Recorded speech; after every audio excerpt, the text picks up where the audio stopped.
Good evening and welcome to Novara Live. I'm Aaron Bastani, and tonight I'm joined by Maurice Mcleod. Maurice, how are you? Hello, Aaron. You faring well? I'm not too bad at all. I'm bearing up. Lots of news seems to be happening. Lots of news. That's what we're here for. This evening we are discussing betrayal in the Labour Party, the rocketing price of food, a 500-year-old British icon apparently faces the wall, and is the media in this country racist? First story. It's official. Labour has banned Jeremy Corbyn from standing again as a candidate for the party. The decision was made by the party's National Executive Committee, who voted by 22 votes to 12 in favour of the motion put forward by Keir Starmer. Of course, these meetings happen in private, but Paul Waugh briefed what was said inside. At Labour's NEC meeting, Shabana Mahmood just said Jeremy Corbyn is a barrier to winning elections. His behaviour since resigning as leader in the aftermath of one of our worst ever election defeats is a threat to winning. She cited his stance on EHRC/anti-Semitism. Paul Waugh says in the following tweet, Shabana Mahmood said in past 2 years, Corbyn has, quote, failed to move 1 inch from the position that brought about his suspension. He failed to take advice offered to resolve the issue. He failed to do what the party had to do. Well, there we go. That's Shabana's error, not mine, people. To acknowledge the problem and change accordingly. Now, to some, it may seem odd that Mahmood mentioned the EHRC report there, as the motion blocking Corbyn doesn't mention anti-Semitism once. Instead, it just cites Corbyn as a risk to winning elections. But that hasn't stopped Labour frontbenchers parroting the line that this is all due to the row about anti-Semitism. Here's Ed Miliband on Radio 4 this morning. On Jeremy Corbyn, is this move, this motion at the NEC today, is it about seeing off any chance of his local Labour Party choosing him as their candidate for the next election? Well, look, I think it's an important constitutional principle. I'm not a member of the National Executive Committee. It operates separately, and that's right. Your that it leader does so is putting this motion to the NEC. I'll come to your question. From the shadow cabinet. So I'm not privy to exactly what goes on in the National Executive, but I don't think there's any mystery, Michelle, about the background to today's discussion at the National Executive Committee. It's about one thing, which is about Jeremy Corbyn's reaction to the EHRC report on anti-Semitism and his refusal to apologise for that reaction. That is the background to this. I don't think there's any mystery about that. Keir Starmer said some weeks ago that he didn't believe Jeremy Corbyn should be a candidate at the election, and that is obviously a decision the National Executive will have to make today. Miliband got pushback for that intervention, as many felt it misinterpreted Keir Starmer's motion. And his response was subtly different when asked about the reasons for blocking Mr. Corbyn when asked on ITV. Keir Starmer, when he became leader, said he was going to do everything he could to root out anti-Semitism. So we don't have at the next election what we had at the last, which is Labour and anti-Semitism being talked about in the same sentence. And it's really, really important that we show zero tolerance of anti-Semitism, and that when allegations of anti-Semitism are made, they are taken with the utmost seriousness. That's what Keir Starmer's been doing. So did you catch that? The reason Corbyn can't stand as a Labour MP is because if he did, newspaper editors might put the words Labour and anti-Semitism in the same headlines. But I'm sure that won't happen anymore. In response, Jeremy Corbyn himself has since put out this statement in the last hour. The NEC's decision to block my candidacy for Islington North is a shameful attack on party democracy, party members, and natural justice. When I was leader of the Labour Party, I was determined to build a member-led movement that gave hope to a new generation. Today's disgraceful move shows contempt for the millions of people who voted for our party in 2017 and 2019, and will demotivate those who still believe in the importance of a transformative Labour government. Now, more than ever, we should be offering a bold alternative to the government's programme of poverty, division, and repression. Keir Starmer has instead launched an assault on the rights of his own members, breaking his pledge to build a united and democratic party that advances social, economic, and climate justice. I will not be intimidated into silence. I've spent my life fighting for a fairer society on behalf of the people of Islington North, and I have no intention of stopping now. The Times, prior to that statement, had this to say regarding how Starmer will respond. Starmer's team will relish the prospect of an election battle with Corbyn, but must now find a candidate to run against him in a constituency where he has a loyal following. Several Islington councillors whose wards are in Corbyn's constituency are understood to have rebuffed invitations to stand against him. He could win, a senior party source said. It depends on what his local party and councillors do. None of them will want to be the candidate. The article offers insights as to why anti-Semitism wasn't mentioned in Starmer's motion. Allies of Corbyn admit that the drafting of Starmer's proposal to ban his predecessor from standing drastically curtails the grounds for legal action against Labour and leaves him with little option but to retire or run against the party he led for nearly 5 years. In 2021, the High Court ruled that Labour could not be forced to run a candidate it did not judge to be in the best interests of the party. Anna Rothery, a left-wing Labour councillor in Liverpool, had unsuccessfully sued the party after her exclusion from the contest to become the Labour candidate for the mayoralty. Labour is understood to have modelled the wording of its motion to bar Corbyn on that ruling. Maurice, it's quite a turn-up for the books, isn't it? Jeremy Corbyn lost a general election. In 2019, Labour got 32% of the votes. So that means he can no longer be a Member of Parliament. It's such a bizarre ruling, or even a bizarre motion to bring, isn't it? Because it's this sort of weird political regicide, as if the Labour Party is sort of some Viking tribe where you have to kill the king to be the king. Neil Kinnock and Ed Miliband and all the other Labour leaders who Gordon Brown who didn't win elections by the wording of this weird motion would be sort of chucked on the scrap heap. But as you point out, and as everyone clearly knows, that's not what this is about. This is about signalling to the people that the leadership really want to signal to that, hey, we're not that party anymore. This man and his followers and his ideas have no control over our party anymore. Look, we can not only will we stop him from ever, or anyone like him from ever being in control again, we can virtually throw him out of the party. It's a show of strength, and I'm sure there'll be I've seen it on Twitter. There'll be people within certain parts of the party who are enjoying how upset this makes a lot of us on the left. It's that's what's going on here. It's clearly got nothing to do with the results of the last election. Do you think there could be unintended consequences here, Maurice? Because in politics, it's all about the law of unintended consequences. Jeremy Corbyn wouldn't have become Labour leader without the unintended consequences of Ed Miliband's own reforms. And ultimately, Jeremy Corbyn got 40% and 32%, much higher than Ed Miliband, Gordon Brown. We can go to former Tory leaders like William Hague, John Major. All those people remain in politics. So it's clearly quite unique what is happening to Jeremy Corbyn. But it does make you wonder. I mean, I can't see Keir Starmer getting below 32% in the next general election, but it's a pretty extraordinary precedent, isn't it? For a leader of a political party, that if you lose in a general election, you may well be disqualified from even standing again for Parliament. I mean, and do you think they've thought through the implications of that on the Labour right, or are they just so myopic and short-sighted that actually it doesn't really matter to them?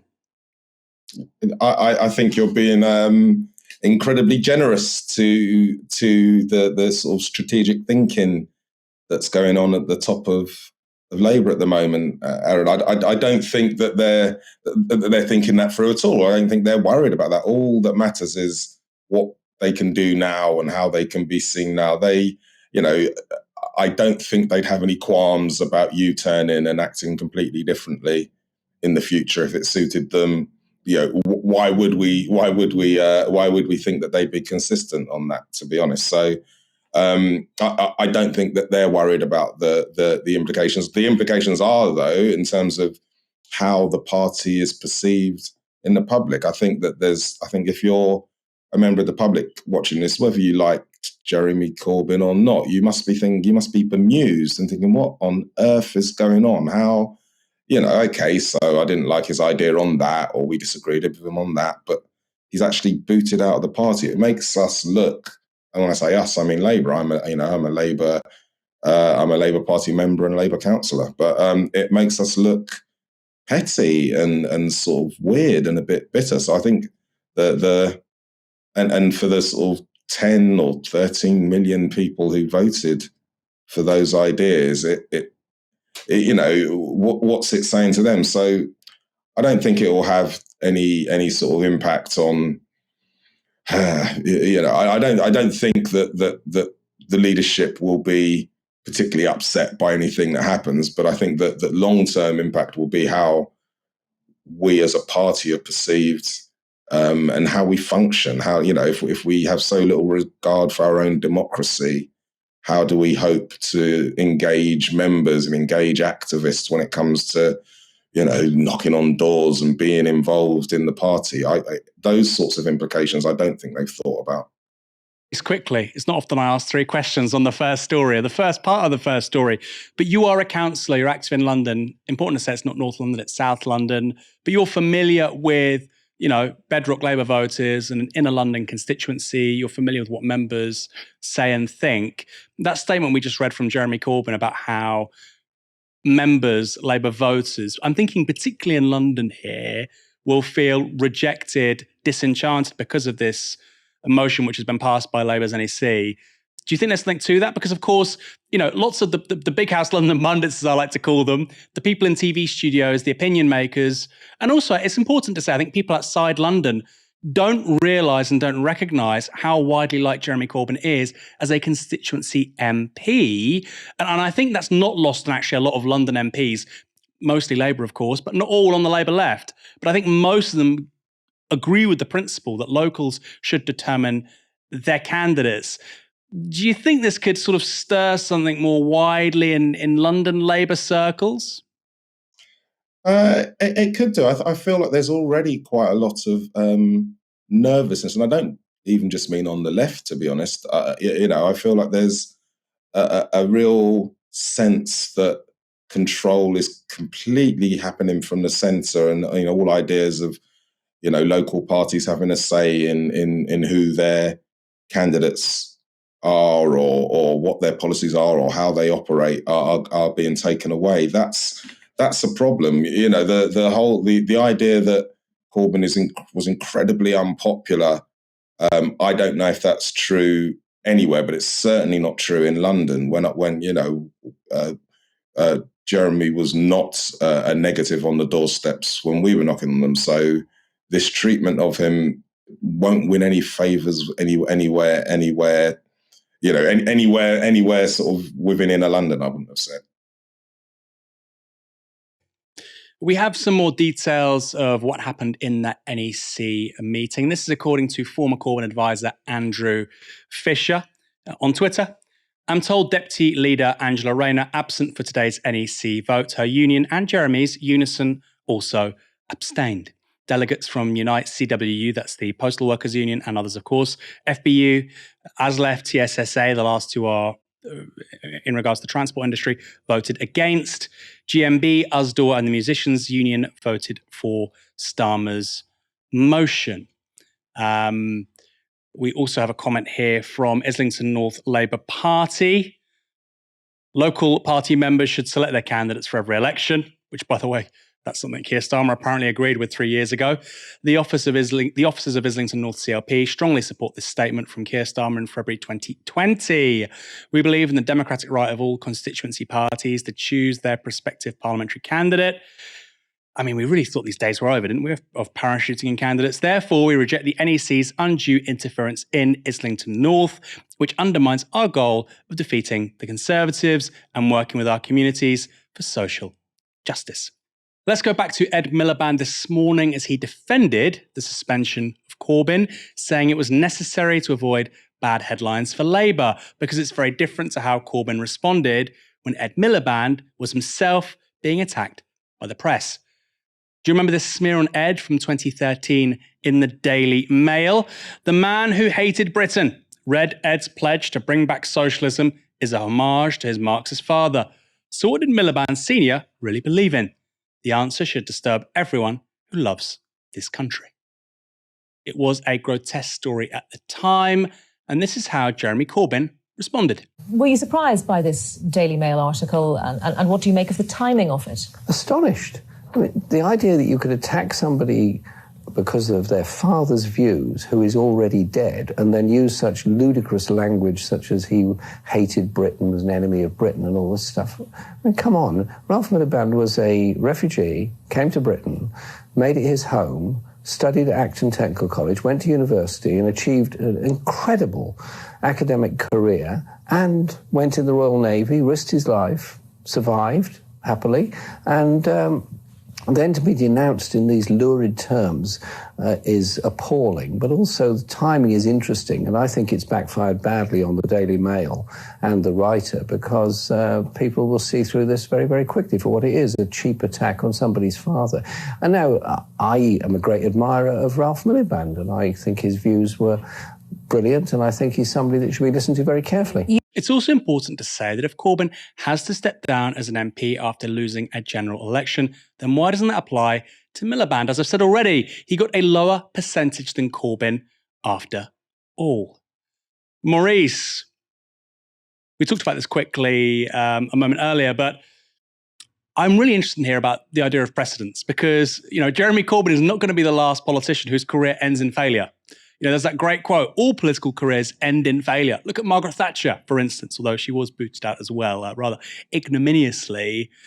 You think at the level of strategy that people like Keir Starmer, those around him, people like Ed Miliband, aren't thinking that far into the future. But surely Ed Miliband has been around the block. He's a smart man. I don't think he's a particularly honourable man, given what he's done today, but I think he probably knows in his heart of hearts he's done wrong here. And politics does have a strange way of doing karma. And it could come back to haunt people like that, couldn't it? Yeah, I don't know. Maybe I'm just too cynical, Aaron. I look at this and think it won't matter a jot if in future that if Keir were to lose an election and they wanted him to stay, and whoever took over was still on his side, they'd just change the rules. That's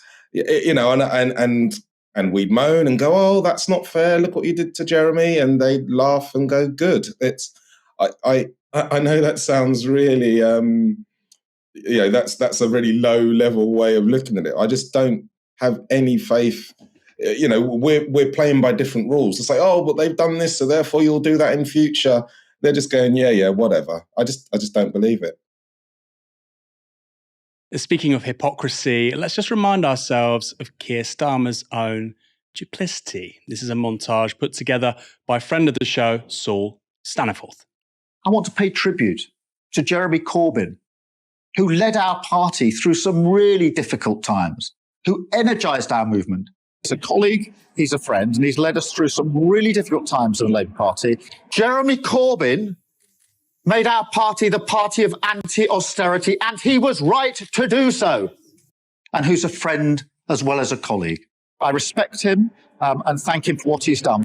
He made us the party that wanted to invest more heavily in our public services, and he was right to do so. And we must retain that. We build on that. We don't trash it as we go forward. The attacks on Jeremy Corbyn in that election we've just had were terrible. And they came back at us on the door. They vilified him, and they knew what they were doing, and they knew why they were doing it. Louise Ellman says that he is a danger not just to the Labour Party, but to the entire British Jewish community. I don't accept that. I don't accept that. And they do it to every Labour leader, and they know why they're doing it. I do think he was vilified in the press. I think the whole of the party wants to be united. They want to come together. So we have to end factionalism. We have to end factionalism. I could not agree more. Just quickly, with regards to Maurice's blackpilling, which I think many of us can share in these difficult times, not just in regards to the Labour Party. Hopefully the next time this happens, and there will be a Labour member, a Labour leader rather, who gets less than 32% of the vote, Novara Media will be the mainstream media. Help us get there. And while I have your attention, we here at Novara Media get around 7-8 million views a month. About half of those don't come from people who subscribe to this channel. I say this every time I come on. I even tell Michael to do the same when he's hosting. Click that subscribe button. It only helps us grow, reach more people, get these stories to a broader audience. Doesn't cost you a thing. Next story. Everything is getting more expensive, and inflation for last month was a whopping 10.4%. You probably have noticed price rises are particularly dramatic when it comes to food. And if you've suffered a mini anxiety attack when browsing supermarket aisles this month, well, the data backs you up. The Financial Times reports this. UK grocery prices rose at a record pace this month, adding £837 the average household's annual bill as the cost of living crisis held its grip on shoppers, according to new sector data. Supermarket price increased at an annual rate of 17.5% in March. Market research group Kantar said on Tuesday, the highest reading since records began in 2008, with the cost of eggs, milk, and cheese rising fastest. Hardly inessential for most people. Unfortunately, it's more bad news for the British public, who are experiencing the 9th month of digital double-digit grocery price inflation, said Fraser McKivitt, head of retail and consumer insight at Kantar. Kantar said that food inflation in the last 12 months, as I've said, has added £837 to the average household's annual bill, and that the cost of food and non-alcoholic beverages is rising at their fastest pace in 45 years. It's worrying stuff, and I don't blame you if it comes as a shock, especially given that Andrew Bailey, the Bank of England's governor, keeps on assuring us that the headline rate of inflation will fall sharply this year, quote, starting probably in a couple of months or so from now. Well, Andrew, we're still waiting. Again, this is from the Financial Times, and it refers to the British Retail Consortium. That's another organisation which measures inflation, including for food. The BRC data suggests that price growth of food and non-alcoholic beverages has continued to accelerate, as I've said, to a 45-year high. Their data is a bit closer, I think, to the National Office of National Statistics, which said 18.2% released last week. Susanna Streeter, and this is the killer, head of money and markets at Hargreaves Lansdown, a financial services company, so the cost of living crisis was showing, quote, little sign of dying down. Maurice, price rises still haven't peaked. Are you surprised at these numbers, given the subject seems to have disappeared a little bit from the national debate? I remember in the winter, everybody was talking about the cost of living crisis. Not so much at the moment. It really has been pushed off of the TVs, hasn't it? Off the news cycle.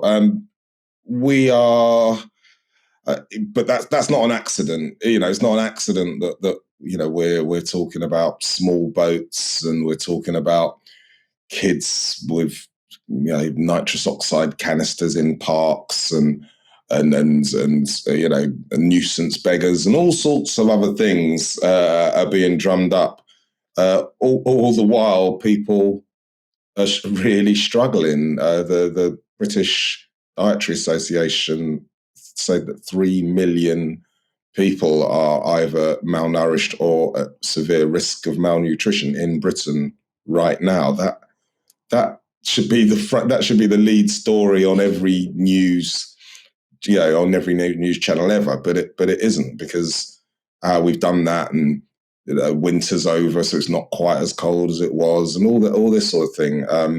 But it's not going away. I mean, I know in Southwark there was a right to food demo, and I'm sure these are happening everywhere. The need is still there, and there's only so long that we can sort of deflect the public's attention onto groups that we might want to other, or stories that might want to take our attention. This is what's happening, and we're the fight for proper wages for workers is about this. It's about making sure that we can actually eat. Yeah, I think that's something to really to think about. So we had, I think, 3 sets of data, which I sort of glanced over there very quickly. One, like I said, from the Office of National Statistics, which was the highest. And then this data we've had from Kantar, which is 17.5%. Nobody out there, nobody who employs people, is saying, I'm willing to give people more than 17.5% pay rise. And people that say, oh, well, you can just have a 2 or 3% pay rise, as is the norm across the public sector.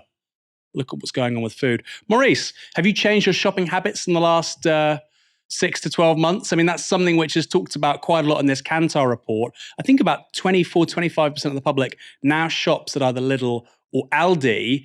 You know, before 2008, those weren't players in the UK supermarket scene, and now they've got about a quarter of overall market share. Speaking personally, do you shop around more? Do you go where's best for bargains? What does Maurice Mcleod's shopping look like? To be honest, I live off wine gums and ginger nut biscuits, so I kind of buy those wherever happens to be open at 2:00 in the morning. I have the worst diet ever, but I have noticed, even when I do buy proper food, prices that are crazy. I used to think sort of eating at home would be the cheaper way of doing things, and it just really isn't. So, jokes aside, I know how people are struggling, and it's not nice out there. I have to say, the thing that really shook me, Maurice, I don't know about you, maybe you can tell me if there's been a moment or so on in the last 6 months, year. I was in Pret the other day, because I don't live in London. And so when I come into London, I go to Waterloo, I look at Pret, it's a bit my treat, I might get a cup of tea or something. Very rarely get a sandwich, because I can't afford them, more on that in a moment. And I went to get, I think it was a cheese sandwich to eat in, and it was the best part of £7, a cheese baguette. And I thought, who's buying this? Who can afford this? This is absolutely extraordinary. £7 for a cheese baguette. Are there any scare stories, Maurice? I know you said you only have a diet of ginger nuts and wine gums. Is there anything you've seen recently and thought, wow, that is crazy. That is at least £3 more expensive than it was just a couple of years ago. Now, to be honest, we're maybe in different economic bands. I don't get to shop in Pret at all, Aaron. I make my own sandwiches from leftovers and stuff. I'm a counsellor, so no, everything's shocking to me. Genuinely, that people are surviving and bringing up families, on the money they're on is incredible to me. Yeah, very important to say. Look, and I have to say, look, I've slagged off Pret before, but it's too expensive for me to have a cheese sandwich. Who's shopping there? This is a bigger question for the economy. We have Oliver Kant in the YouTube chat. Supermarket workers should strike too. Important to say, actually, the private sector right now, with regards to pay increases, is doing better than the public sector. So, I sound like Michael Walker there, didn't pronounce my T's better. Supermarket workers are actually doing reasonably well in terms of striking or potentially striking, getting higher wages, similar with, truck drivers, people across supply chains with regards to food. I'm not saying they're getting a great deal, but the average pay increase in the private sector is around 4 or 5%. In the public sector, it's around half that, which is really, really scary. And when you look at food inflation being what it is, clearly not acceptable. Next story. The Royal Mail is one of Britain's oldest organisations, and it can trace its roots back to 1516. Its services have been available to the public since 1635. But now management say the company faces insolvency if workers don't accept a pay offer. 507 years of history could go just like that. And more importantly for workers, declaring the business insolvent and unable to pay its dues could mean job losses among the company's 140,000 employees. So, how did a once great institution find itself in such a perilous situation? The Telegraph reports this. Bosses have previously claimed the business is losing £1 million a day, with strikes so far by the Communication Workers Union blamed for pushing it into a £295 million operating loss in the first 9 months of this financial year.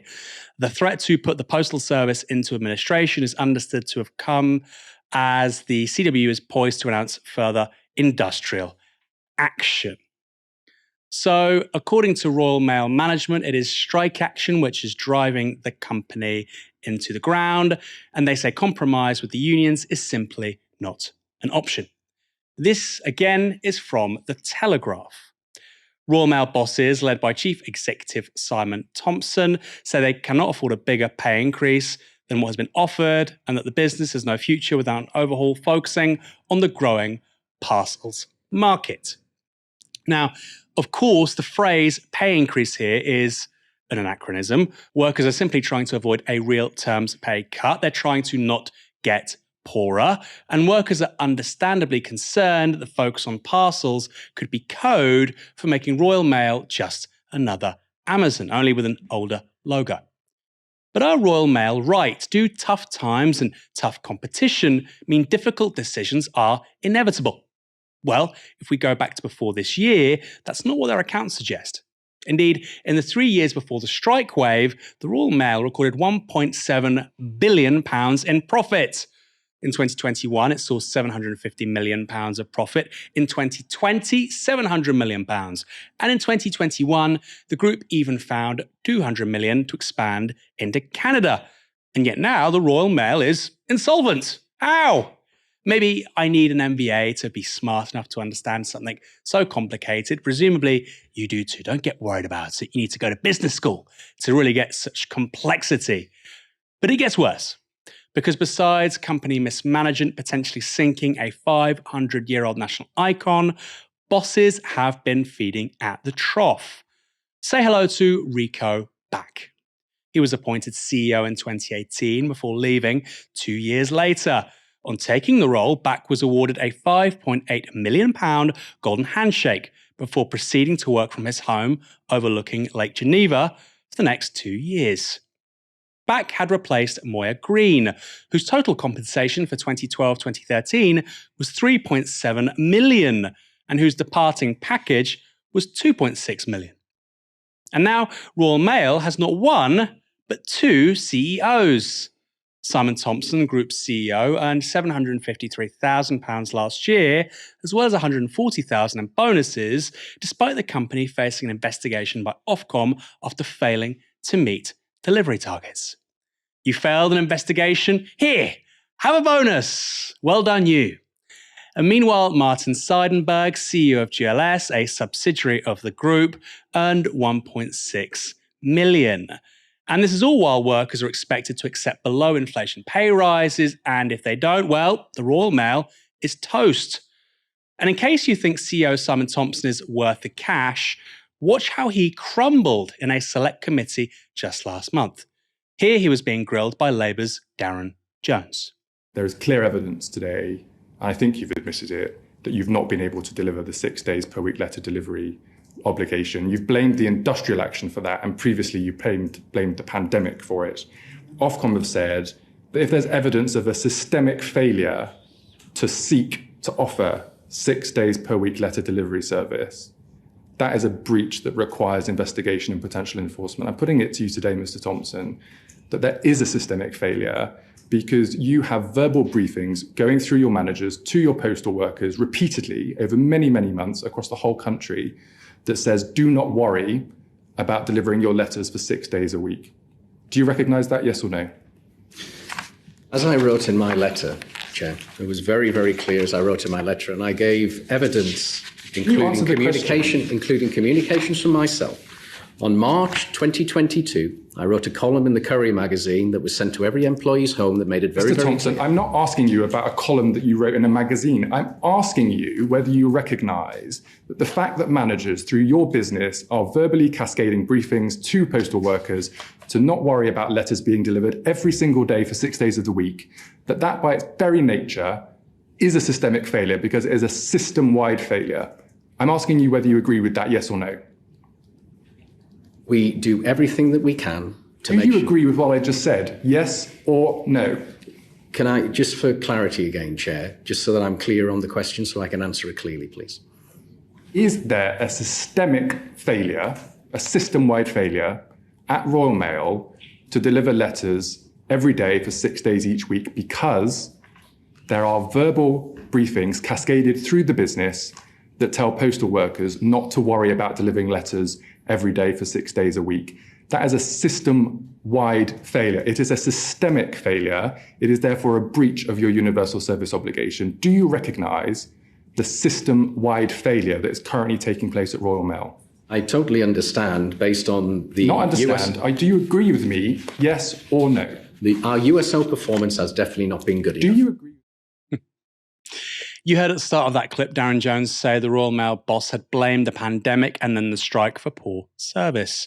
Elsewhere in the grilling, he made clear the full extent of finger-pointing by Royal Mail bosses. There's a theme to your answers today, gentlemen. There's a theme, which is we have rogue posters, we have rogue managers, we have isolated incidences, we've got a global pandemic, we've got industrial action. It's everyone else's fault. Everyone else's fault that there are all of these problems. Nothing to do with me, Gov. Nothing to do with me. Can you see, based on all of the information we've had, why it's difficult for me to agree with the way you're presenting your cases today? Blame everybody, except me. I'm only paid millions of pounds to make decisions after all. How could you blame me, poor little me? I'm only a multimillionaire. Maurice, insolvency would need approval from the government. Do you think they'll give it? Thank you for showing that clip and making me feel sorry for the head of the Royal Mail. I never thought I'd feel sympathy for him. That was abysmal, wasn't it? Yeah. Now, in a normal world, I'd say that the Conservatives would never allow the Royal Mail to go insolvent. It would be a real indictment on their policy of sort of privatising, and they wouldn't do it. And plus, it's got the sort of history and links to the royal family, all that kind of thing. With this lot, I'm not even sure. If they feel that doing this would be a way to get them closer to their dream of the Royal Mail being sort of a fancy Amazon, then maybe. And if they feel that dangling or being able to dangle this threat is enough to sort of kowtow the unions and get workers to come back to work on for a pay cut, then again, maybe. You'd think it wouldn't make sense, but I really don't know with this current sort of breed of Tory. And what about Labour? I mean, because this is an interesting one for me, because I found the statistic, Novara kindly published this on social media last year.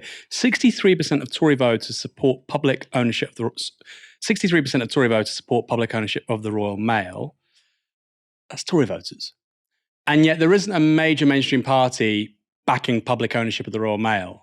63% of Tory voters aren't represented by a single major party. Surely that's a massive space for somebody like Labour, isn't it? Because Starmer has been quite, let's put it kindly, flexible on public ownership. It still seems to hold for something like rail. They've been very, very keen to emphasise that, but it's been jettisoned for other things like energy and water too. I think water, potentially, they might see the argument for public ownership. But on Royal Mail, this is just immensely popular, 500-year-old company. And like you said, it's got the King's head on it, the Queen's head on it. It's intimately associated with the monarchy. You'd think the most socially conservative institution in the country. This surely should be a home run in terms of arguing for public ownership. Why isn't Labour doing it? It is strange, isn't it? You would think, for exactly the reasons you've said, of all of the things that we said we'd nationalise or said we'd look about taking back into public ownership, that mail would be quite high up there for all of those sort of get to stand by the flag and all those sorts of reasons. But it still seems like maybe it just feels too lefty a thing to be banging a drum about. Maybe it just feels like too left-wing a thing at the moment to be. It sounds too on the side of the workers, or it sounds too, dare I say it, Corbynist for the current leadership to want to dive into it. I feel that it's one of those things that if they come to power, or if they start to be a little bit less panicked about everything, does feel like a very obvious open goal. That it's sitting right there. People want it. You look good. It's failing anyway. It seems like an easy win for Labour. Next story. The British media is structurally racist. That's the message from a new report by the Ethical Journalism Network. The report is based on 27 in-depth interviews that took place with Black journalists and stakeholders who have worked or are currently working in the national mainstream media. These are just some of their conclusions. Racial stereotypes of Black people are informing shared newsroom attitudes towards Black journalists. Black journalists report feeling, at best, pigeonholed into covering certain topics solely on the basis of their visual identity. At worst, there is a shared experience of trauma associated with racist attitudes, which is perpetuating a culture of fear among Black journalists. The report also found this: the sense that black journalists are interchangeable is pervasive. Racial microaggressions are commonplace and further entrench feelings of trauma that many black journalists are facing. There is also an overwhelming agreement that bigotry is not taken seriously in the newsroom. The report concludes with this: representation of minoritized communities is weak in the UK news media. When race or racism is covered in the UK media, there is limited nuance and minimal reference to the deeper issues of institutional racism or the development of solutions. Voices and work by black-led media organisations such as Galdem, The Voice and Black Ballad should be uplifted and sustained by the mainstream media. The roles of race and community affairs correspondents need to be made more prominent and sustained within their media organisations. Maurice, you've had a long career in the British media, including as political editor at The Voice. What do you make of this report? It's really it's quite depressing, and the reason it's depressing is that could have been written at any point of my career. It feels like I've been having that or similar conversations or reading similar reports to that for as long as I've been in journalism. I've been in journalism for nearly 30 years. I kind of hoped that, obviously I'm older now and I'm not sort of working in the same spheres. I'm not new in a newsroom and all that sort of thing. I'd kind of hoped that things had moved on, at least to the extent that wouldn't hold true anymore. That feeling of either being completely othered. I mean, completely othered. The most othering I've ever felt is sort of walking into a national newspaper newsroom where everyone's middle class, everyone's white, everyone has different politics to me even. But not only that, but being sort of, you're either going to be the person that reports on race and you report on it in the way that your news editor wants you to, or you really are just going to be there as a token, sort of to tick a box. That's how it's felt for big chunks of my career. And so to read that report, it's quite depressing. It sort of makes you go, oh God, I kind of hoped it was better for people coming up now, but it doesn't seem like it is. Yeah, let's just go through some of the words I sort of went over there. I mean, stereotypes, pigeonholed, interchangeable, lack of nuance, lack of deeper reference with regards to things like institutional racism. I mean, that's the full house, isn't it, in terms of the media failing to address issues of race. On the pigeonholed thing, I mean, I think of all of them, and none of it surprises me. I mean, it entirely tallies with what I've observed myself. And of course, I'm not a black person. I have friends and colleagues in the industry, and they say that as well. So none of it surprises me. But the pigeonholed thing of all of them feels like the sort of lowest hanging fruit, which is to say black journalists can have beats which aren't necessarily, relating to race. Seems quite a simple thing. And you see it, for instance, sports journalism, right? I think that's probably the one area of British public life where journalism's quite healthy when it comes to race. Yeah. It's and that's partly because it's an outgrowth of the professional football industry, which is meritocratic. If you're not good at football, you won't be a professional footballer. But nowhere else do I see that in the UK media landscape. So you think that's fair that most young black British journalists coming into the industry are still pigeonholed in a way that you would have seen, say, 20, 30 years ago? Well, sadly, I mean, I'm certainly not going to disagree with their description of what they're experiencing. I'm fortunately not in that space anymore. If that's how they say it is, then of course I believe it. It tallies exactly with my experience. It really does. And as the world opens up and there are more avenues to get to do journalism, to create content and to be involved in things, I hope that either makes, what I actually hope is that it makes mainstream media redundant and that a new way of working and a new way of being open and being open to ideas has to happen. But for the mainstream to still be like that, I have no doubt that that's true, and I have no doubt that these young journalists are telling the truth about their experience. You said a moment ago that I don't want to get this wrong. You said that one of the most racist places you'd stepped into was a newsroom. Was that right? Yeah, no. Well, one of the most the most othering that I'd felt. So I think in a lot of circumstances, you walk in and feel like, gosh, I really don't belong here. I've stupidly done a lot of careers that involve that. Politics and journalism are places where I've often been the only person who looks like me. But walking into a newsroom that I think is particularly like that, and it's very class ridden. Everyone obviously they know each other because they all work together, but they all come from the same backgrounds. They all have a very similar outlook, and you are definitely the outsider in that space. And if you're black, and if you're working class, or if you're a woman, or if you're anything other than that group, you feel an outsider. And then because of the nature of the work you're doing work that's all about politics and talking about issues, and they all have one view and you all have another one. It's very there's very few spaces, I think, in my life where I'll ever be such an outsider as in a national newspaper newsroom. And I don't know your familiarity with the US. I mean, I have very limited familiarity with the US, but it does feel that on issues of race and current affairs, there is significant progress being made over there, which just isn't really visible here. Which is to say, on all the things that this report highlights, pigeonholing, stereotypes, a lack of nuance, a lack of deeper sort of investigation into things like institutional racism.